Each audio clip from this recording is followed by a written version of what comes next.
बिस्मिल्लाहिर्रहमानिर्रहीम, अस्सलाम वालेकुम जी। मैं हूं मारिया अली, आप देख रहे हैं मेरा चैनल। कबीर खान सारी ज़िंदगी आखिर मौत से क्यों डरते रहे और किस बात का खौफ था जो उन्हें कनाडा ले गया? उम्र भर कनाडा से भागने वाले कबीर खान आखिरकार कनाडा में क्यों दफन हुए?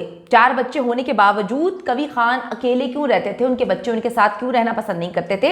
एक पालतू कुत्ते को अपने बच्चों से ज्यादा अजीज रखने की वजह क्या थी? कबीर खान की निजी जिंदगी के पोशीदा पहलुओं पर आज की वीडियो में हम बात करेंगे। एक बहुत बड़ा अदाकार, मैं कहती हूँ कि सदियों में ऐसे अदाकार पैदा होते हैं, ऐसे अदाकार जिनको हम सारे बचपन से देख रहे हैं, और इतना वर्सटाइल अदाकार, यकीन करें कि पाकिस्तान में एक हीरा था।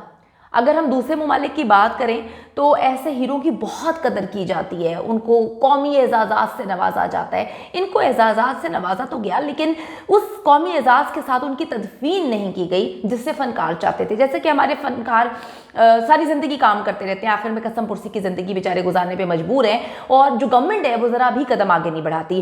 कबीर खान जो है, उनकी फ़नी ज़िंदगी तो एक खुली किताब थी। यकीन करें कि ऐसा इंसान जो एक एकेडमी की जो है,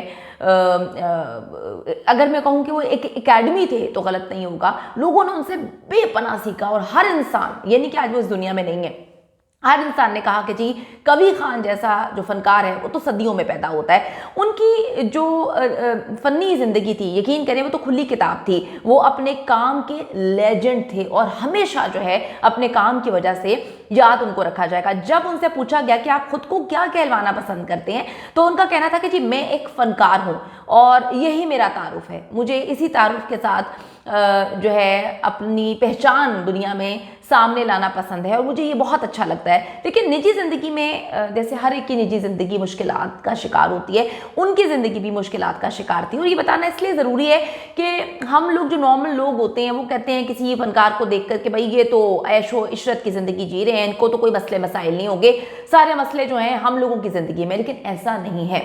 जितनी प्रॉब्लम्स जो हैं कबीर खान साहब ने फेस की, वो बिल्कुल नॉर्मल इंसान थे और नॉर्मल लोगों की तरह ही उनकी ज़िंदगी भी मुश्किलात का शिकार थी। उनकी वाइफ नाहिद बेगम जो है हमेशा उनके साथ रहीं, हमेशा उनके साथ साई की तरह रहीं, लेकिन बच्चों के साथ कबीर खान की ज़्यादा नहीं बनी। बच्चे कनाडा में जाकर सेटल हो गए और कबीर खान को कनाडा जाना बिल्कुल भी पसंद नहीं था। इंसान को क्या पता होता है कि जो मुल्क आपको जाना पसंद नहीं, आज वहीं पर उनको ज़मीन मिली, उनको तदफीन उनकी वहीं पर की गई। इंसान अपनी सारी ज़िंदगी बहुत प्लानिंग्स करता है, अपनी ज़िंदगी में बहुत सारी चीज़ें करता है, लेकिन आखिर में उसको नहीं पता होता जब वो दुनिया से चला जाता है कि उसकी बॉडी के साथ क्या हुआ। उनको नहीं पता होगा कि वो पाकिस्तान लाई गई या जो मुल्क उनको पसंद नहीं था वहाँ पे रहना पसंद नहीं करते थे, इसलिए बहुत कम कनाडा जाया करते थे अपने बच्चों के पास। वो कहते थे पाकिस्तान मेरा जुनून है, पाकिस्तान मेरा इश्क है, पाकिस्तान ही मेरा सब कुछ है। लेकिन जी उनको जो है कनाडा में उनकी तदफीन हुई। घर वालों से मुतालिक उन्होंने बताया कि मुझे अपने घर वाले बहुत याद आते हैं, लेकिन वो कनाडा में रहते हैं बच्चों के साथ, मुझे अपने पोते पोतियाँ बहुत ज़्यादा याद आती हैं जिनके बारे में मैं सोच कर जो है वो अफसरदा हो जाता हूँ। लेकिन वो उधर सेटल हैं, मैं उधर नहीं जा सकता क्योंकि मैंने अपनी पूरी ज़िंदगी पाकिस्तान को दे दी है। पाकिस्तान की आवाम मेरा सब कुछ है, मेरा असासा है, मेरा काम मेरा असासा है, और मैं चाहता हूँ कि मैं आखिरी लम्हात तक जो है वो काम करता रहूँ। अच्छा जी, डैश नाम का एक कुत्ता था उन्होंने पाला हुआ और वो उससे बेहद मोहब्बत करते थे। वो कहते थे शायद मैं अपने बच्चों से ज़्यादा डैश के साथ जो है वो जो कुत्ता था उसके करीब रहा हूँ, तो मुझे इससे बहुत ज़्यादा मोहब्बत है, बहुत उनसियत है। जब भी वो कनाडा जाया करते थे तो अपने मुलाजिम वसीम को फ़ोन करते थे।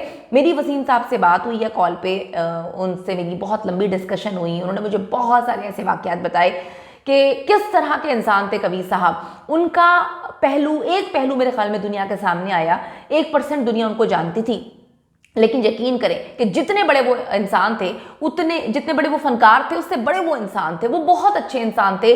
मेरी वसीम से बात हुई है, वसीम ने बताया कि जी जब वो कनाडा जाते थे तो वो कहते थे, मुझे कॉल करते थे दिन में 3-3 4-4 बार, और कहते थे मेरे कुत्ते डैश जो है उसका बहुत ख्याल रखना, और उसके ख्याल के लिए वो बहुत ज़्यादा पॉजिटिव थे। कबीर खान के साथ बचपन में एक वाक़या पेश आया और वो सारी उम्र इसी वजह से मौत से डरते थे। वो हर जगह वो वाक़या बताया करते थे कि नहर में डूबने का वाक़या जिसने मेरी ज़िंदगी बदल दी। वो कहते हैं कि एक पुल था जिस पर से पानी गुजर रहा था, मेरे साथ मेरे भाई भी नहा रहे थे, उन्होंने मुझे देखा कि मैं नहर में डूबने वाला हूँ, उन्होंने मुझे पकड़ा और बाहर निकाला और मेरी ज़िंदगी बचाई। उस वक्त से वो कहते हैं कि मैं पानी के कभी करीब नहीं गया, मैंने स्विमिंग भी नहीं सीखी क्योंकि मुझे पानी से बहुत डर लगता था। कवी खान ने बताया कि जी मैं इतना मजहबी तो नहीं हूँ। यही बात उनके मुलाजिम जो है वसीम ने बताई। वसीम ने कहा कि कवी खान जो है वो सुबह सुबह 4 बजे उठते थे, नमाज पढ़ते थे और जो है तस्बीह किया करते थे, लेकिन लोगों को वो ये बताते नहीं थे। लोगों को वो कहते थे ये मेरा और अल्लाह का मामला है और मुझे ना अच्छा नहीं लगता कि मैं अपने मज़हब के बारे में, मैं अल्लाह से कितना करीब हूँ, मैं लोगों को बताऊँ। तो वो कहते हैं कि जी वो काफ़ी हद तक कवी खान साहब कहते हैं कि मैं मजहबी फ़राइज़ अंजाम देने की कोशिश करता हूँ। कवी खान ने बताया था कि जी मुझ पर बहुत सारी मुश्किलात आई और मैं हमेशा ये बोलता था कि मुश्किलें इतनी आई मुझ पर कि आसान हो गई। उन्होंने अपनी मुश्किलात के बारे में बताया कि जी मेरी मुश्किलात पर 5-6 नॉवेल्स लिखे जा सकते हैं। मेरी ज़िंदगी भी आम लोगों की तरह है, जिस तरह से आम लोग ज़िंदगी में बहुत सारी प्रॉब्लम्स को फेस करते हैं। इसीलिए मैं आपको ये बता रही हूँ, ये वीडियोस बनाने का मकसद यही है कि जो लोग कहते हैं कि फला अदाकार उसके पास सब कुछ है, फला बंदा कितना अमीर है, ढींग बंदा ये है वो है, सारे अजाब और मुसीबतें हम लोगों पे आ गई हैं, तो देखें कुछ लोग अपनी प्रॉब्लम्स दुनिया के सामने रखते हैं, कुछ लोग अपनी प्रॉब्लम्स सिर्फ अल्लाह से शेयर करते हैं। और जो कवी खान हैं उन्होंने अपनी सारी प्रॉब्लम्स हमेशा अल्लाह से शेयर की। वो अपनी प्रॉब्लम्स नहीं लेकर आए दुनिया के सामने, वो भी आम इंसान थे हमारी तरह और उनकी ज़िंदगी में भी बेहद प्रॉब्लम्स थी। यह हकीकत है कि कवी खान पाकिस्तान के हाईली पेड जो है अदाकार थे और वो आखिरी वक्त तक काम करने की कोशिश करते रहे। कवी खान का आखिरी ड्रामा मेरी शहजादी इस वक्त हम टेलीविजन पे नशर हो रहा है, जिसके आगाज़ में तो उन्होंने हीरोइन अरवा हुसैन के नाना जी का किरदार जो है वो अदा किया, लेकिन तबीयत उनकी ख़राब हो गई जिसकी वजह से वो ड्रामा बीच में छोड़ गए और उनका किरदार मंजूर कुरैशी साहब ने निभाया था। तो बहुत सारी यादें हैं, यकीन करें। वो कहते हैं कि मुझे पाकिस्तान ने बेहद इज्जत दी। वो कहते हैं कि मैं पाकिस्तान से जुनून की हद तक मोहब्बत करता हूँ। वो कहते थे पाकिस्तान मेरा सब कुछ है। और जब उनसे बार बार पूछा जाता था कि अब तो आपका मतलब आपकी उम्र हो गई है, अब रिटायरमेंट ले लें, तो वो कहते थे कि अदाकारी से मैं क्या रिटायरमेंट लूँ।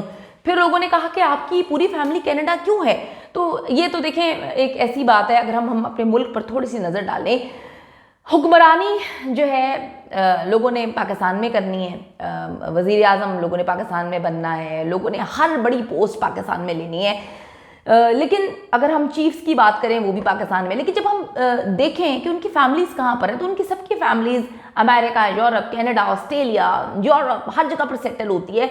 मतलब बच्चे पाकिस्तान को मुंह लगाना पसंद नहीं करते और उनकी फैमिली, उनके वालिदैन जो है, उनके वालिद पाकिस्तान से कमा कमा के जो है वो उनको भेज रहे होते हैं और वो डॉलर्स में उड़ा रहे होते हैं। तो ये तो खैर पाकिस्तान की एक मैं कहूँगी कि एक बड़ा बुरा फेज़ है। लोग क्या करते हैं कि अपने मुल्क में अगर कोई बहुत बड़ा अदाकार है तो वो उनके बच्चे भी वहीं पर नजर आएंगे। अगर कोई पाकिस्तान के अलावा अगर बात करें कि कोई वजीर आज़म है किसी मुल्क का, प्राइम मिनिस्टर है, प्रेसिडेंट है, उनके बच्चे आप वहीं पर देखेंगे। लेकिन हमारे मुल्क का अलमिया ये है कि इज्जत पाकिस्तान से मिलनी है, हर चीज़ पाकिस्तान से, कमाना पाकिस्तान से है और बच्चों को सेटल कर देना है पाकिस्तान से बाहर, और फिर कहना है कि हम पाकिस्तान से बेहद मोहब्बत करते हैं। कवी खान अल्लाह ताला उनके दर्जात बहुत बुलंद करे, आमीन सुमा आमीन, एक बहुत बड़े अदाकार थे जिनको हमेशा याद रखा जाएगा। लेकिन उनकी एक आखिरी ख्वाहिश वो पूरी ना हो सकी कि मैं अपने वतन में, अपने वतन के लोगों के बीच में जो है मैं दफन होना चाहता हूँ, इस मुल्क में दफन होना चाहता हूँ जहाँ पर वो जाना पसंद नहीं करते थे, रहना पसंद नहीं करते थे। आज कुदरत ने